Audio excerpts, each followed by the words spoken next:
Hi, having now reached my seventh decade being alive on the planet, I thought I'd look back over my 6-decade journey with cameras and kit and put myself to the test, particularly based on the Q&A, choosing a camera based on CLP that I have set for you.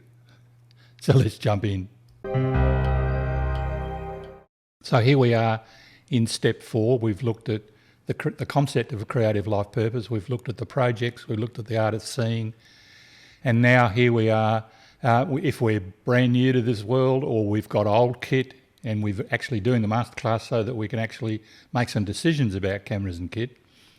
Maybe digital darkroom's a bit new to us, so we're on part of that journey. Or if you're a senior and you've been around cameras and kit for a very long time, you might like to consider putting something together on your own journey. How did it form? Where do you think you'll take it? And of course, in this era of digital change, cameras that fly, phones that do 4K video, and so on. There's pressure on us from the broader community, from the world that we live in, and particularly if we're online, being tempted. So let's start the journey. I grew up in Adelaide. I had a brother and a sister. My sister is a writer. She lives in the United States. Sister on the right, Vanessa, is now retired in Adelaide. Her passion her whole life has been calligraphy. So that's little me, little cute me in the middle, not knowing what day of the week it was. Fortunately for me, my pop was very much into National Geographic, and every month we got a National Geographic magazine.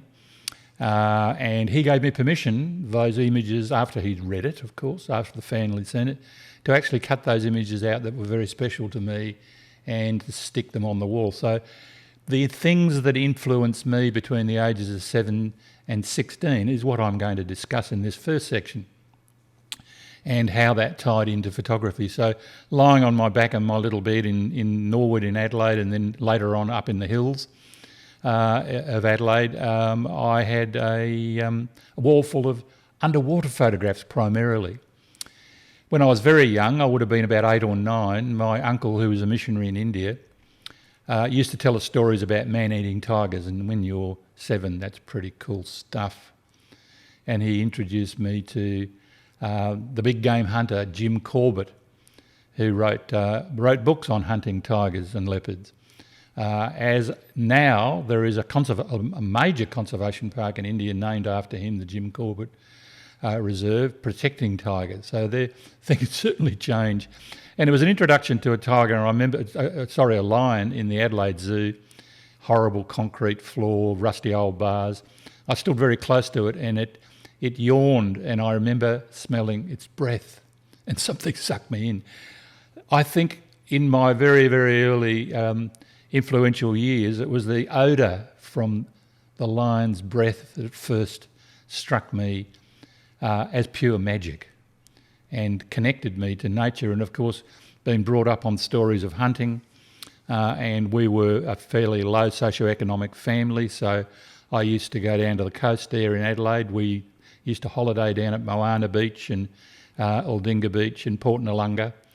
This is actually Port Noarlunga, grotty little me with 2 strong fish. And principally, I spearfished for the table. My dad gave me a camera, the very first camera I ever owned in 1955, and I had that for several years. I only recall using it on several occasions. I was still pretty keen on the old spearfishing. I don't recall ever getting a sharp photograph from it, and the film would have most certainly been black and white. A bit fuzzy on the memory. But the Mako Shark was released with great fanfare into the market as a consumer underwater camera.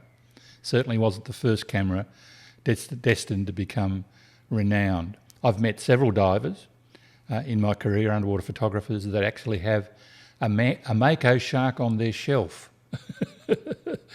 And it was in fact their first camera as well. The animal that completely changed my life, and when I first encountered it, I didn't even know that it was a white pointer and that white pointers ate people. It was just a huge fish, and it did eat my fish float.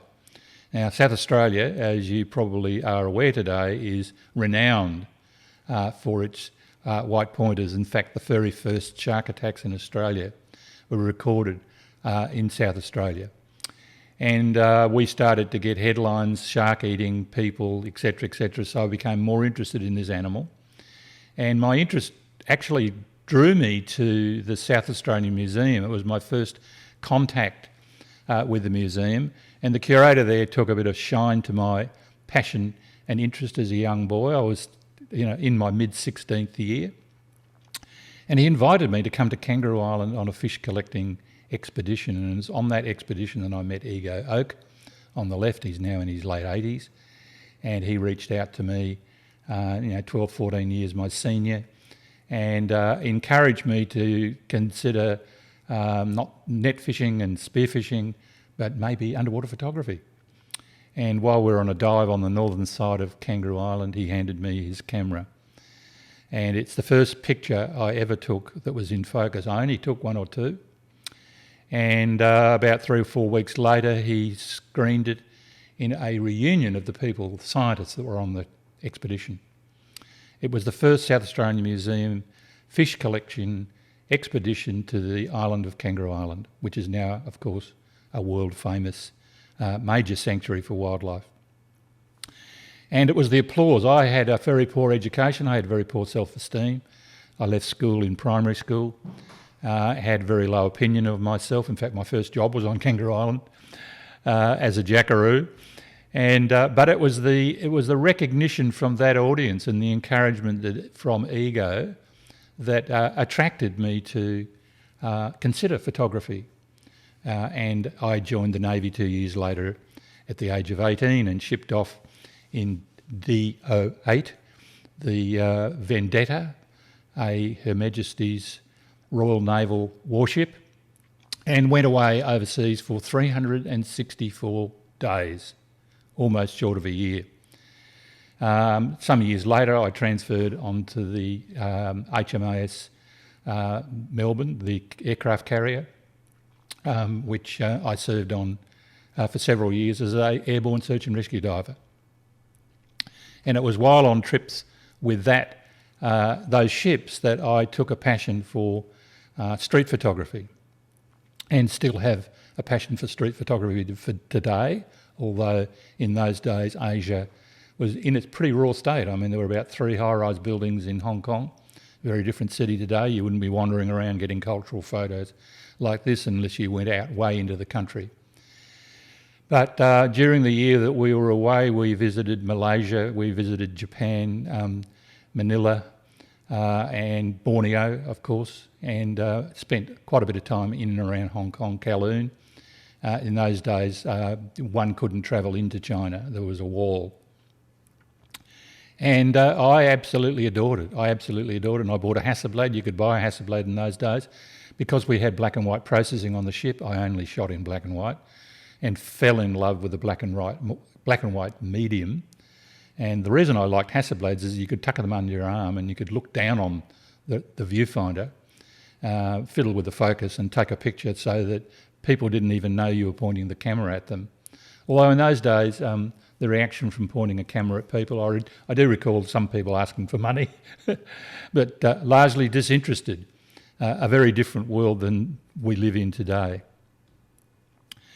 As I was travelling and I was training as a diver, I took an interest in buying an underwater camera, and it was the very first Nikonos camera. It wasn't a through-the-lens view camera like the Hasselblad, and I was kind of in love with the Hasselblad as a camera, not because of its brand name. I didn't even consider the brand name particularly. I just loved the feel of the camera. So I bought this Nikonos, and I did attempt in Sydney Harbour to get some photographs, and I do have a couple that are really crook.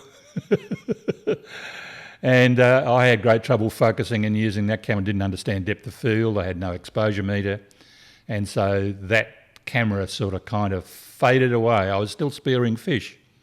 And I do recall that I fired my spear gun while the camera was hanging around my neck, and the cord to the spear wrapped around the lens on the Nikonos camera, and that was the end of my Nikonos camera. And so I joined the Underwater Research Group in Sydney, who were attached to the Australian Museum and also in Sydney. and that was the beginning of major changes and in my life, not only as a person but also as a photographer. And a couple of members of that group, Walter Dees, who's quite renowned in the underwater photography world way back then, and of course Neville Coleman, who went on to become a bit of a celebrity, and he's now passed, unfortunately. Neville and I were friends for decades, produced many books, photographed Australia top to bottom, and he passed in 2007, just as he was getting involved in digital cameras. And so I bought off Wally Dees the Yashica Mat 124. It's been interesting actually doing this little preparation for this and doing a bit of research and doing a bit of Googling and seeing the history of the beginning and end of various different makes and models. So that's me down there at Jervis Bay. I was transferred to Jervis Bay in 1965, and that's me at Summer Cloud Bay actually, down there on the peninsula at the southern end of Jervis Bay with my Yashica Mat in A Perspex housing with a Keiko flash. And early in my career also I was introduced to Hans Hass. This was before joining the Navy. In fact, the first book I ever read on marine life was called Men and Sharks. Hans Hass is a world famous ethologist. He went on to become not only an expert on fish and sharks and their behaviour, particularly sharks, but also on human behaviour. And he authored a book called Man Watching. It was my first introduction to human behaviour through the eye of a photographer. And that's Hans and Lottie Hass, and they were my, I guess, childhood heroes. And he was involved in the development of the famous Rolly Marine underwater housing that went with the Rolleiflex camera, which is now still has a very large following. I actually have some Facebook friends that are avid Rolleiflex camera enthusiasts, and of course if you can still get your hands on black and white film and process them, beautiful lenses. So I acquired my first Rolly Marine underwater housing in 1966 and went on to use that for some time, and still shooting in black and white. I started off my underwater photography in black and white, but it was through the Australian Museum and the connection with the scientists there encouraged me to put in some colour film. And it was the relationship between taking coloured photographs underwater, initially with the Yashica Mat and then the Rolleiflex. And I was introduced to science, and I was introduced to Dr. John Paxton, who was the curator of fishes. And he's now retired. I've met him recently. And I actually told this story at a slide presentation, public talk at the Australian Museum several years ago. And I told the story how I was attracted to the Australian Museum's work, and I was tipped to the fact that Dr. John did his PhD on a little fish called Clydopus gloriamaris. He actually did his PhD and studied the symbiotic bacteria on the lower lip of Clydopus gloriamaris, a deep water fish that I had actually spotted in Sydney Harbour. And so I rang him up and I said, look, I can get you some of these fish alive. I hear you're very interested in them. And he said, I don't think you'll find them because they live in deep water. So I took pictures and I showed them to him and organised for me to actually collect some. Met him on the back steps of the Australian Museum with a blue bucket and a red lid, I still remember. And it was in that moment that Dr. John invited me down into the bowels of the Australian Museum and into the world of marine fish taxonomy, the study of marine fishes, and encouraged me to photograph the fishes of Sydney Harbour, and then later on when I'm transferred to Jervis Bay, to also photograph the fishes, because in those days scientists did not dive, so they didn't have photographs of living fish. So what was evolving in my life right about then was life purpose, a reason for being, a passion. I could see that I could add value, and my connection with scientists, I felt, was the beginning of what could be an ongoing relationship. I never thought it would become a career. One doesn't, but one follows one passion. The career, the financial return, a job in the field that you're passionate about may or may not evolve. I then met Isabel Bennett at an underwater photographic symposium. She was one of the speakers. She was nervous about speaking, I remember that at the time, but she was an intertidal woman. She worked on the zoology of flora and fauna intertidally, and she introduced me to Dr. Elizabeth Pope. Both these women, God bless their spirits, are now passed. That was a very long time ago.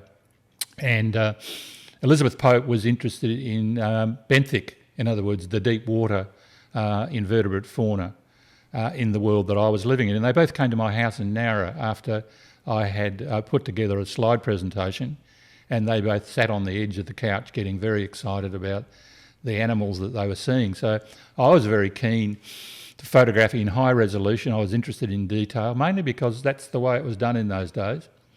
I don't recall anyone having a 35mm camera underwater. The only handful of photographers that were shooting underwater all had medium format cameras.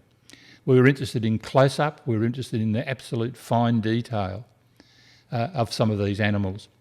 And so I was a keen Hasselblad user and organised to have, much like Hans Hass did, organised to have an underwater housing developed for the camera that I was absolutely in love with, which was the EL Hasselblad.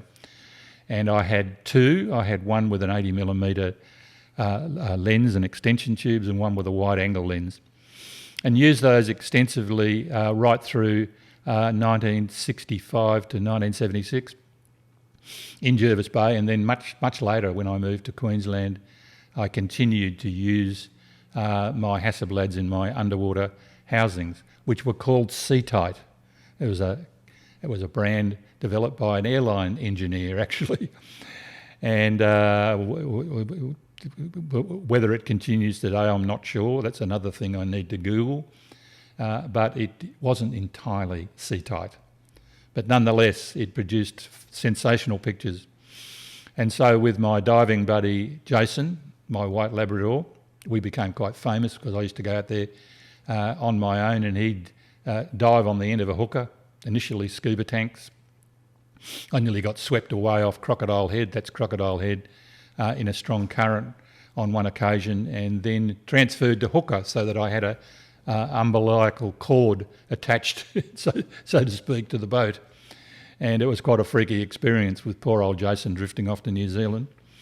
And anyway, he was the boat guard from 1964 to 1974 when we moved to Queensland, and he loved his boat guarding. Of course, when you leave your boat unattended, floating away there in the ocean while you're diving, one's thoughts goes to, what might happen in the boat. So he was a faithful friend, and, there was quite a lot of stories floating around about the crazy guy that dived out there all alone with his white Labrador. But these cliffs at Jervis Bay bring back so many memories, and of course diving in Jervis Bay now is very famous and well known. And during that period I was there, encouraged by the three curators at the Australian Museum, I decided to take up writing. I'd been writing a few articles for dive magazines, and naivety is wonderful. And being an introvert and not having associated in my earlier career in particular with very many people at all, so there was no criticism of my writing and very little judgment going on. There was definitely no Facebook. I was very protected, and of course from the fear of failure, and just simply did it and forged ahead. And my first book, Australia's Ocean of Life, was printed in Melbourne and released in 1974, and got a really poor review actually from the Australian. I remember the content of it was, the photos are fabulous, but his anthropomorphic interpretation of the marine world is a little extraordinary, or words to that effect. I didn't know what the word anthropomorphic was, so I looked it up, and of course it's a simulation of human emotion to marine, or any animal that is. And so I became very intimidated and didn't write for a couple of years. Oh dear, oh dear. And I remember the excitement of seeing that book printed on a one-colour printing press in Melbourne, and the rattle of the press, the smell of the ink and the white paper being fed into it, coming out 4 colours, excited me so much. It sealed my future in the world of publishing. 1974, it was time to leave the Royal Australian Navy, so I moved to Queensland, spent a year as a research assistant in and out of Gladstone, identifying marine animals for a marine botanist who was leading a survey on the power station in Gladstone. Interesting world. I was then introduced to the Queensland Park Service. A gentleman by the name of Peter Ogilvie was forming a interpretive section for the Queensland Park Service. I mean, dream on to have this sort of thing happen today. We had all sorts of people. We had a creative writer. We had a children's product developer and promoter, and I was employed to photograph the wildlife, to work with the scientists, and to work in the field of interpretation. And a couple of years into that, but to also deal with commercial opportunities, or to seek out commercial opportunities for having publications done free of charge for the Queensland Park Service. And we worked with one of the TV channels, and we actually developed a book called Today Tonight's Queensland, which was a book on Queensland parks. I remember the printing quality was pretty crook, but nonetheless, it was my introduction to Rigby Publishers, who we'll talk about at a little bit later date. So I became the photographer of the Queensland Park Service, and my first assignment was with Dr. John Winter, you can see him here, and Rupert Russell, now quite a renowned northern tropical rainforest naturalist, to go out and photograph the Herbert River ringtail in as close a posture as possible to the existing logo, which was quite a challenge. And we spent 9 days going out each night, and I photographed something like 7 species of philandrids, possums, and fell in love with the world of possums. My first move from marine invertebrates and marine fish into the terrestrial world was possums.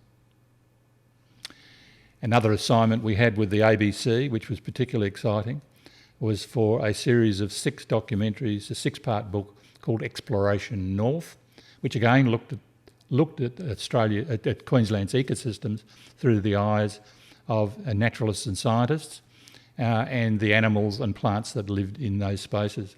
I was chartered, actually, you can see me there with my 15mm Nikonus. This is at Rain Island, and a Angenoux beautiful motion picture camera with a 10mm wide angle lens, and my charter was to film turtles underwater. I remember the editor being a bit frustrated because I'd never shot movie in my life, no one gave me a brief, and I shot expensive film through the eye of a still photographer, so I'd sort of hold my frame, and so there wasn't a lot of panning going on. Also, one of the scientists, and I work with many on quails, red kangaroos, all sorts of different animal groups, was Dr. Gavin Blackman. He had a great effect on me. He was doing research for years at the Townsville Town Common in the Iliacaris out there in the swamp, the vegetation on the Brolga. And so I was chartered to photograph him and his work and the Brolga. And it was my first introduction to the concept of bird hides. And of course the camera that the National Park provided me with was the Miranda camera. So I thought I'd have a bit of a Google and have a look at that while I was preparing this talk. And have a look. Lenses for $45. Cameras for $60. So, you know, if you wanted to start photography through a single lens reflex, there's no excuse. That is, of course, if you were prepared to get into film photography. Vintage Miranda D3 35mm. So that was the camera. I do recall having considerable difficulty getting birds in focus. No doubt about it.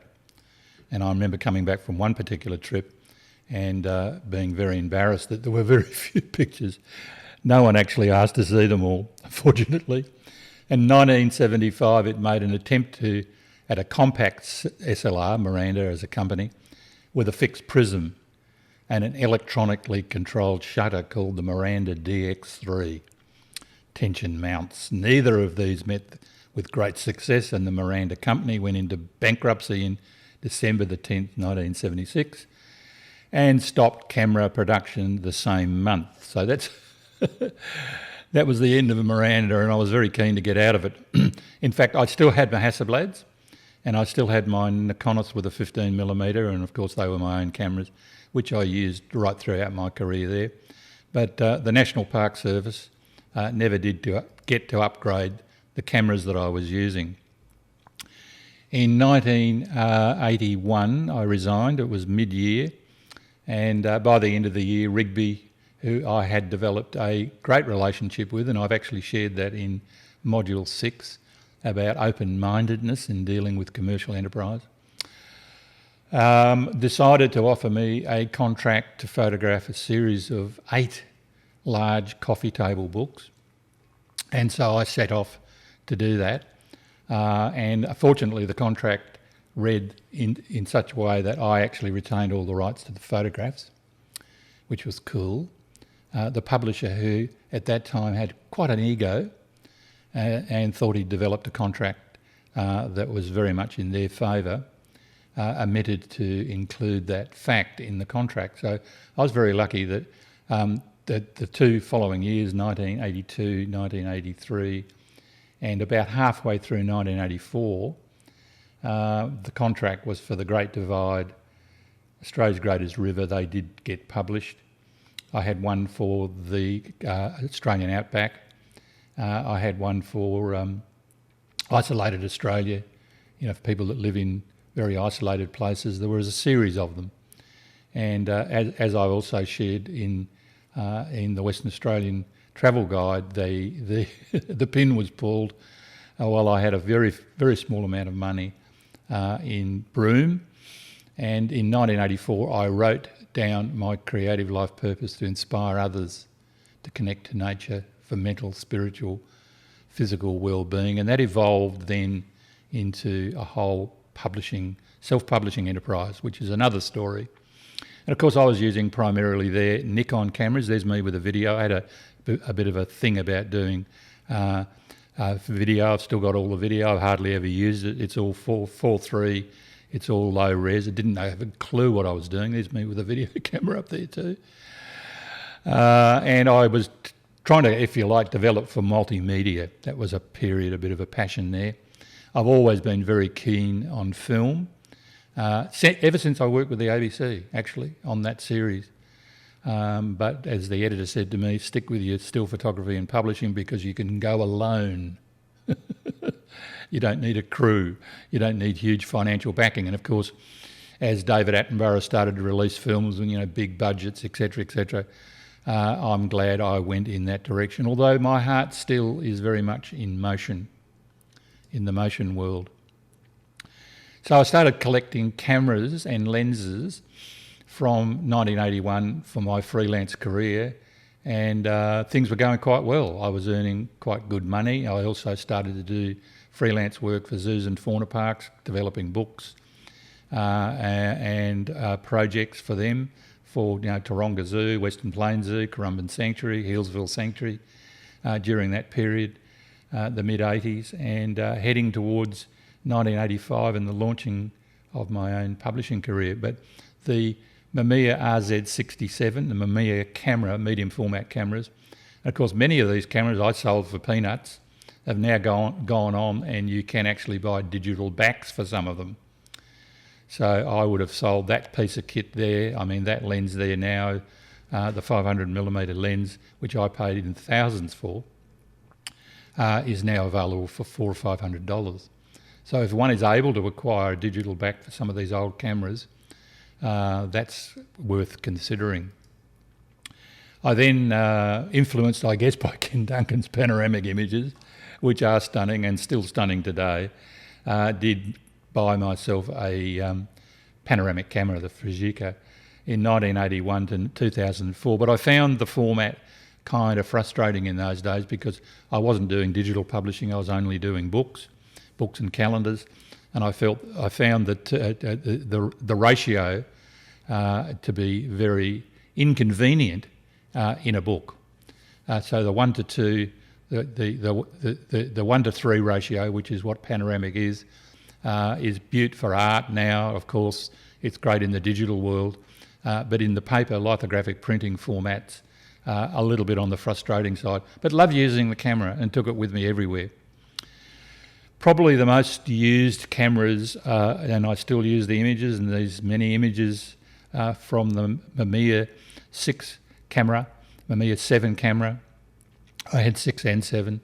I had 3. They only had 3 lenses, the 43, the 80 and the 210, and I had one on each of the 3 bodies, so I'd walk around with the 3 cameras. Very light. Of course, it's film-based, and being 6x7 with high quality lenses gave me beautiful, beautiful transparencies.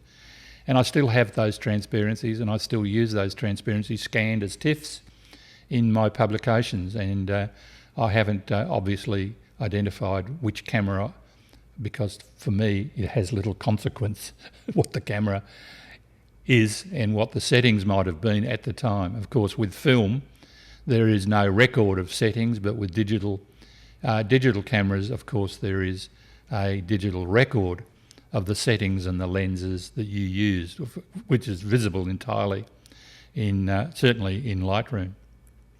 So that was a fabulous camera, and still is today, and they still sell at a reasonable amount of money, $1,500, $2,500 for one of those.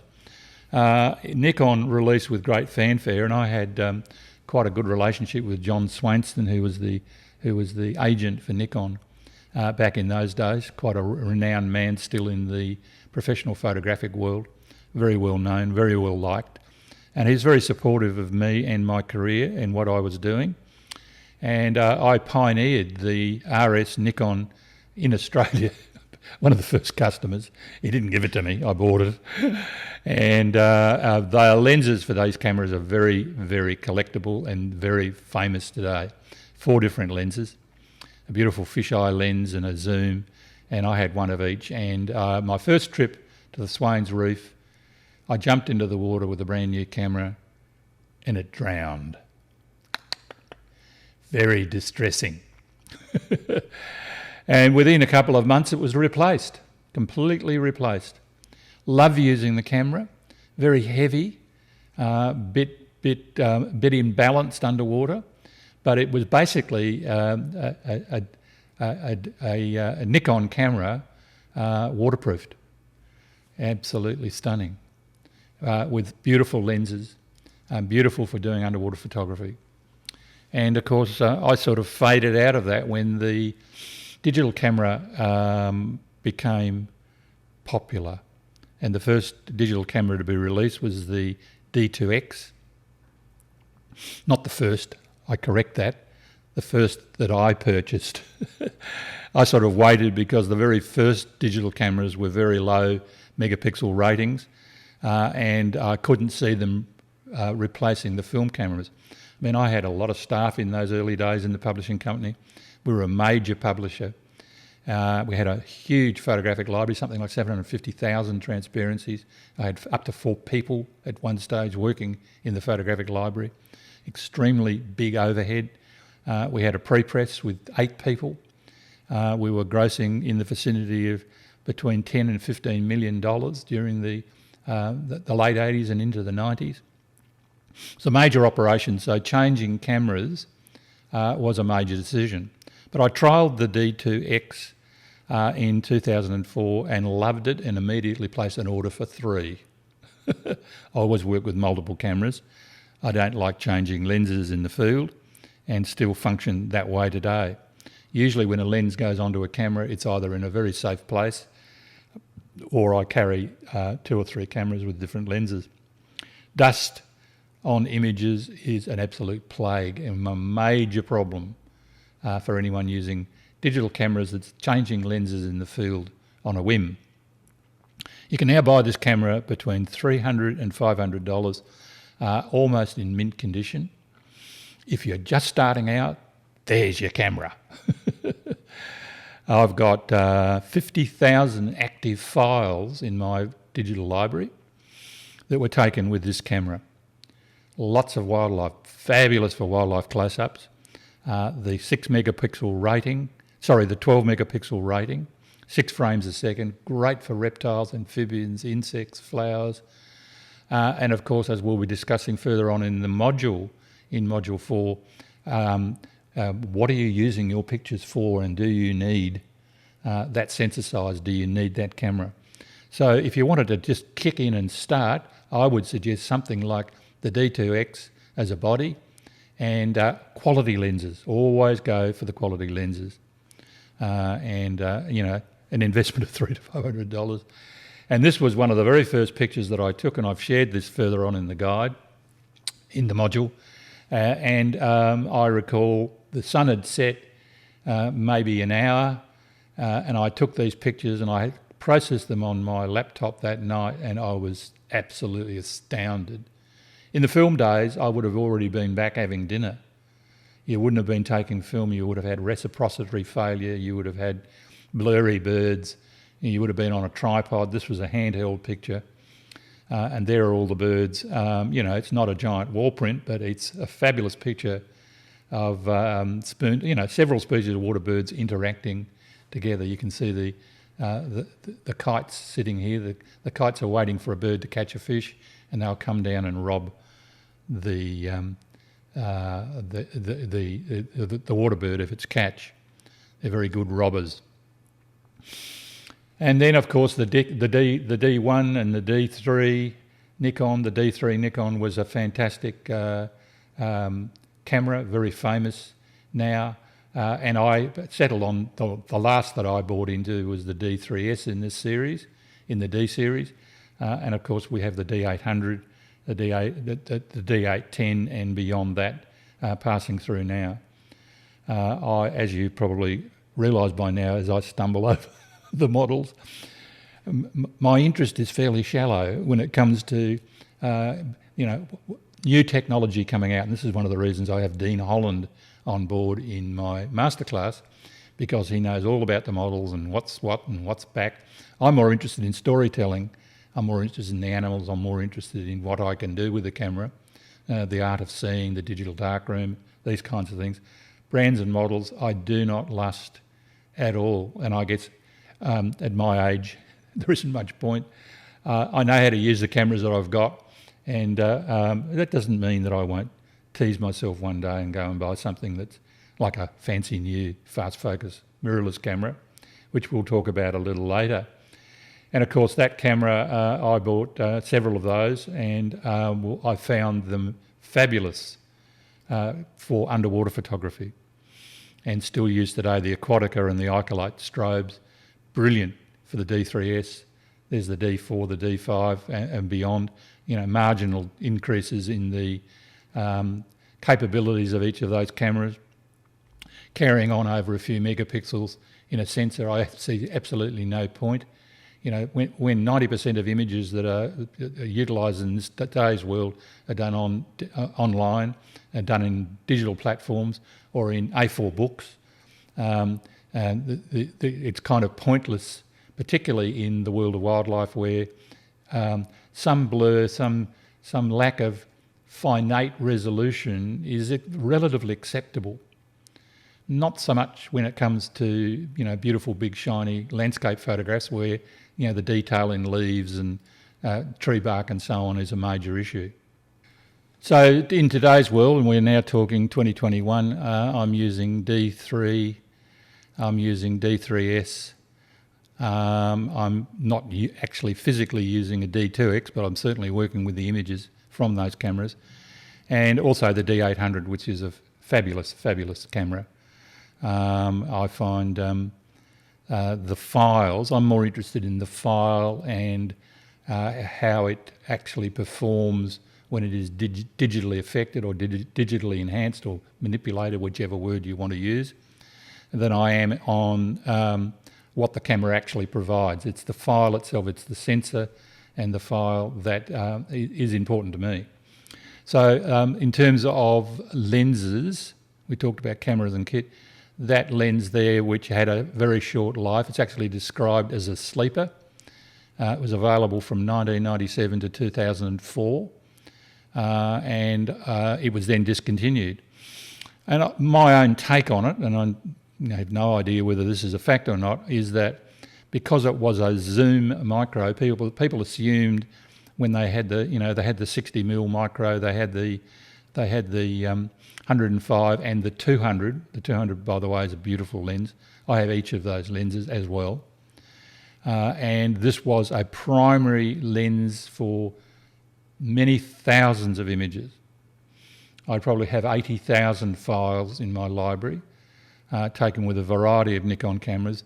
And apart from the D800, which also falls into something that's quite good as a croppable file for landscape detail. So as a publisher, one wants square, horizontal, vertical. Talk about that in this series. In the Around Australia Guide series I've released also concurrently here in 2021. I also talk about it as a wonderful camera. And of course, some of these earlier cameras you can now buy fairly inexpensively. So in collaboration with the 70 to 180 zoom, I use the Nikon speed lights. Thousands and thousands of pictures. Is there better technology? I don't know. Than that, probably, but it works so well for me and it's like a second nature. So the other reason that I'm a little resistant for sort of changing mics, models, lenses, etc., unless there's a definite reason. In other words, if it fits into my creative life purpose, into my project purpose, into what I do with files, then I would seriously consider it. But those cameras compared with some of the newer mirrorless cameras, particularly when we get to long lenses, which we will in a minute, there's, as far as I'm concerned, there's very little difference. For me, the cameras I use intuitively, and if the camera companies want to lend me some, I'll try them out. But by the way, on that point, I would say I have no affiliation with any brand, make, model, or company, commercial product developer, and never have.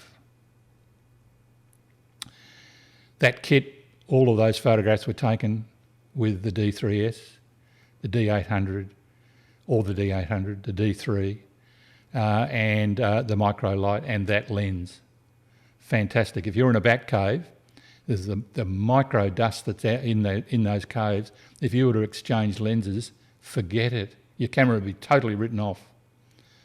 So zooming and being able to then take very close personal up close images, which you can do in a dark cave with a red torch, with highlight. And I worked with Dr. Les Hall for nearly 4 years. Major project. Definitely not a commercially profitable one, but it almost changed my life working with these little people, because they are little people. Fantastic animals. You can see where I'm excited. And of course the amphibians of the world and the insects of the world, wonderful with this kit. Now, the great thing about the D800, D810 and those larger megapixel cameras is that you are able to also do croppable medium, almost comparable with medium format, beautiful files, and cropping for me is very, very important. I've always travelled with a kit very similar to this. You can see here, this is the Hasselblad, and this is the medium format and the smaller format cameras.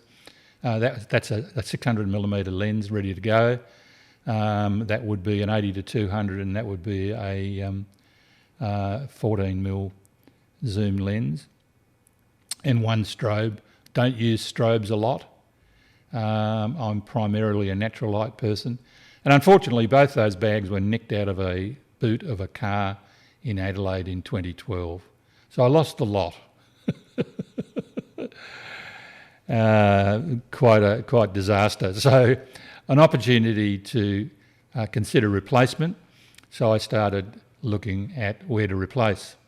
Would I go back to the Hasselblad as a medium format camera? And of course the price of a Hasselblad, I'm not going to quote prices very much, and other than the bargains at 300, because I don't follow prices, and it's irrelevant, and it relates directly to where you buy them, of course. But I did re-look at the Hasselblad. I also re-looked at the for these sorts of images, beautiful detailed landscape. I also looked at phase one and what it had to offer, from the 100 megapixels backwards. And of course the prices, etc., etc. And would you believe, settle on the Pentax. And of course people that use phase one and Hasselblads would snub their noses at me buying a Pentax. Well, I've processed files for a living, almost 7 days a week, and between those three cameras, in the publishing work that I do and in the online work that I do, is absolutely no difference. There's a big difference in the price, but if you are doing really detailed commercial work, and I was continuing to do that sort of work, and I was doing studio work, selling to clients and running a business successfully, if in today's world many are, I would definitely be looking at not the Pentax, but for a field camera, for a camera that's very usable. It's fantastic using in twilight. It's fantastic to use in the dark. It's got all of its settings and adjustments physically available. You can see everything, you can adjust it. It's got a folding mirror, which is great if you're standing for long periods with your lens pointing upwards. I settled on that camera, and I bought that for $9,000 with 2 lenses. It was a special, but it was brand new. It's a fabulous camera, and if you do Google's, say Hasselblad V Pentax in the formats that are available, you'll be surprised. The sensor quality is very, very similar, very similar. In fact, I was told by one tradesperson in the camera world that they were the same sensor, but I researched before this, and they are different sensors, but very, very similar in the manufacture. And of course the medium format cameras I absolutely love for detail. This was taken on a phase one. I actually had a phase one on loan for a few months, touring Tasmania and photographing vegetation, and that is absolutely beautiful, pin sharp. Of course, to get that detail on such high megapixel rating, particularly with a wider lens, you do need a tripod, you do need slow shutters, you do need quite reflective, slow time photography. It's not a handheld, walk around, bang, bang kind of setup. But in the world that I live in today, which is very much a digital world, for me to invest in a camera like that would be completely unjustifiable.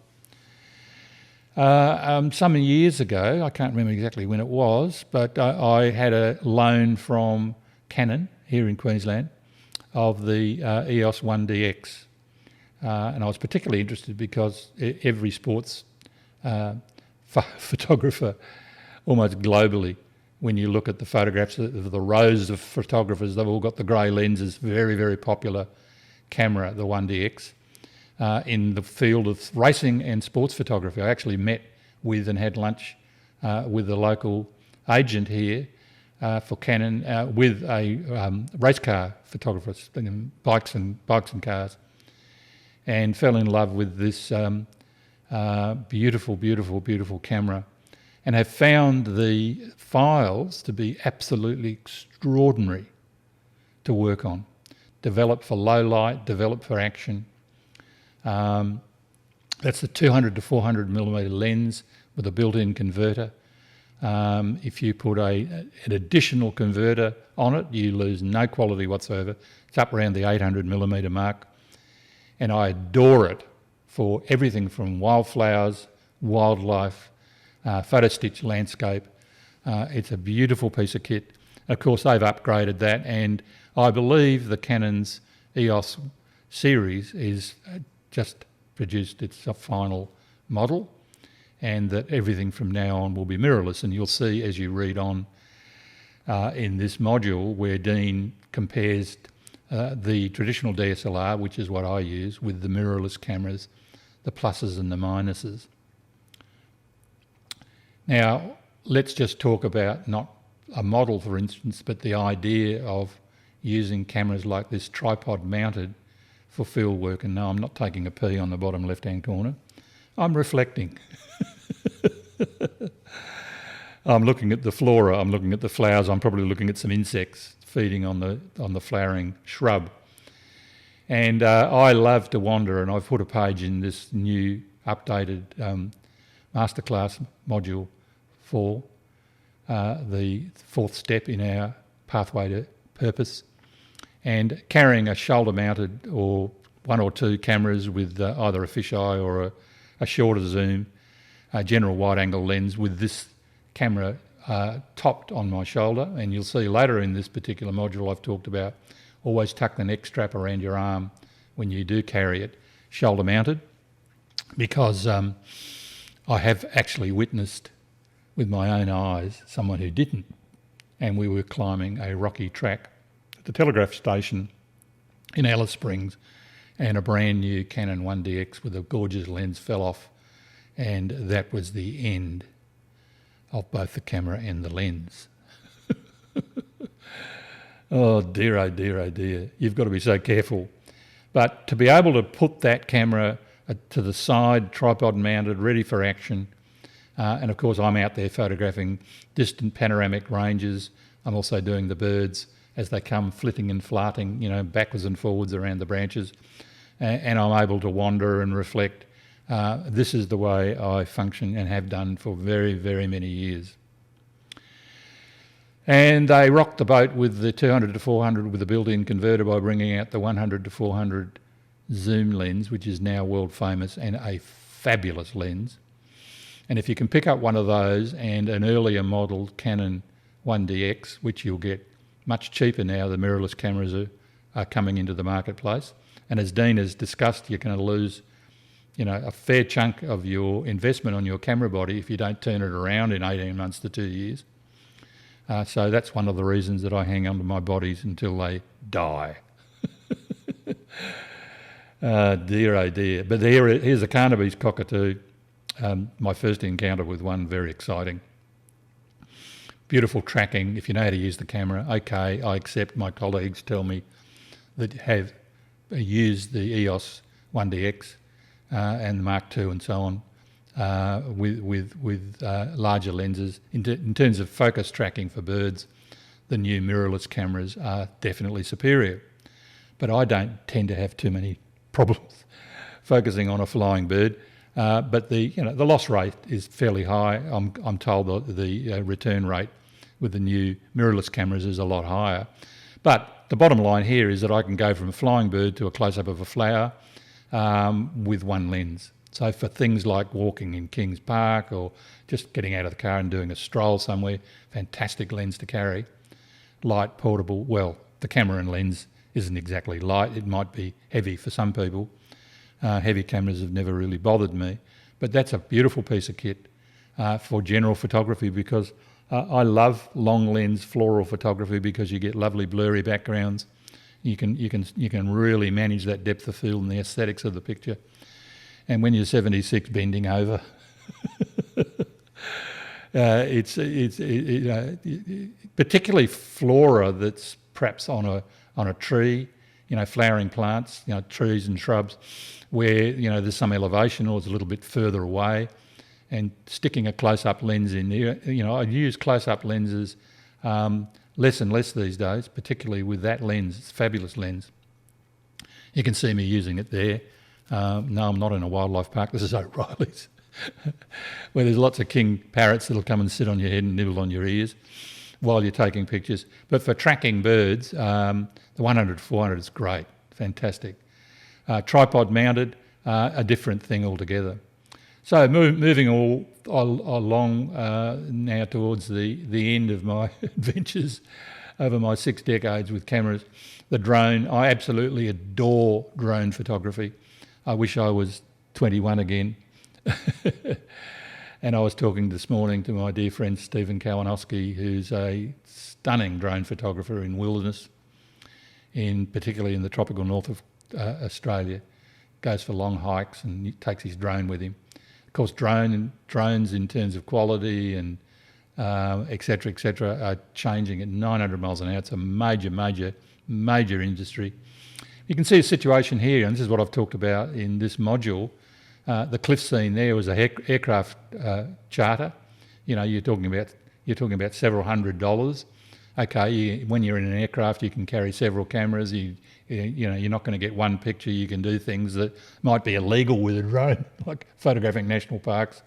No drones allowed, but there's no law about flying over them with a fixed-wing aircraft and taking a picture.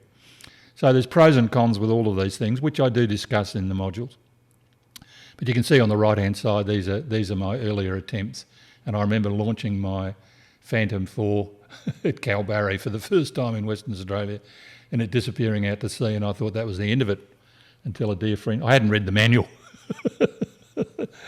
dear friend standing next to me, Glenn Smith, reached across and pushed the go home button or come home button, and the drone flew back and landed at my feet. And for a bit of a dinosaur with the latest technology, I was absolutely flabbergasted. And I look back on my career and thought to myself, wow, if I'd had a drone here or there or whatever.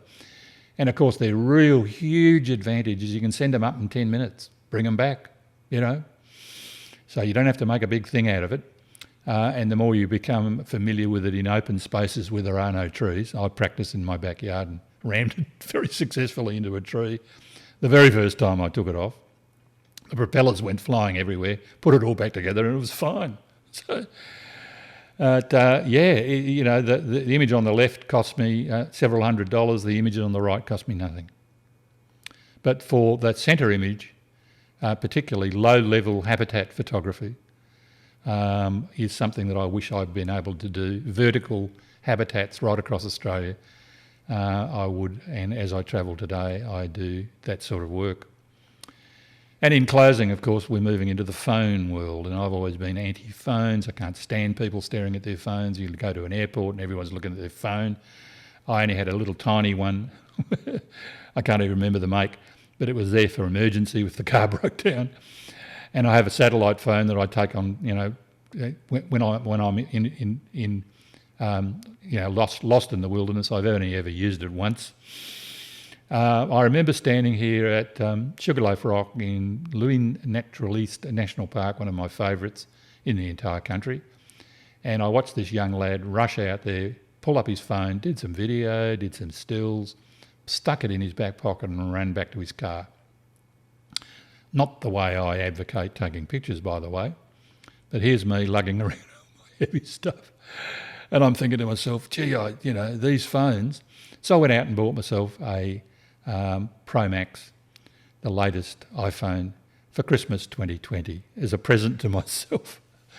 And I've got to say, I am stunned with the quality of those images. I've even run it through, and I talk in the digital darkroom in Module 5, run it through Topaz and played with the images, etc., etc. The bottom line is I don't intend building my career around an iPhone. It's still a small sensor. Nonetheless, the technology, the quality, leaves me at the end of this little presentation with a great big question mark. Coming back, what do you want to do with your evolving creative life purpose? That's what it's all about. Do I want to be a landscape photographer? Do I want to talk about nature? Do I inspire people to connect to nature? What is it that I want to do? Then through the Q&A on these pages, you will be able to determine a bit of a pathway. If you're brand new, spend as little money as possible, let it grow slowly. If you're going to buy lenses, make sure those lenses, have a look at Dean's website, will fit the future models, particularly if you're buying a DSLR, the traditional DSLR, will those lenses adapt? Are there adapters available for the more expensive mirrorless cameras? These are sorts of situations that we're wanting to help you with in this particular area.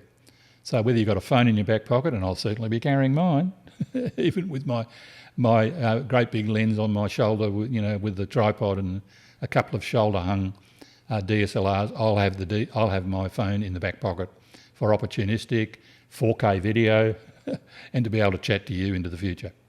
So let's continue on our journey.